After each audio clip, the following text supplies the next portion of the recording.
Rumo a Goiânia, Leandro e Leonardo. Canção essa presente no álbum de 1997.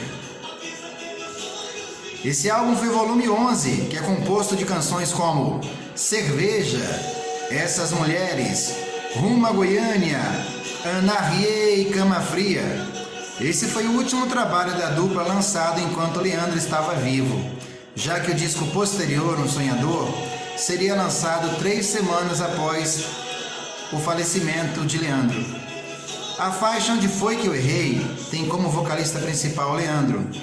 As outras canções que compõem esse álbum são Essas Mulheres, Cerveja, Foi um Tiro em Minha Vida, Se For Preciso Chorar, Anarriê, O Amor que a Gente Faz, Pedindo Amor, Segura Peão, História de um Amor, Cama Fria, Pode Ser Você, Meu Grande Amor, Onde Foi Que Eu Errei, Salva Minha Vida. Esse álbum teve 250 mil cópias vendidas, recebendo o disco de platina.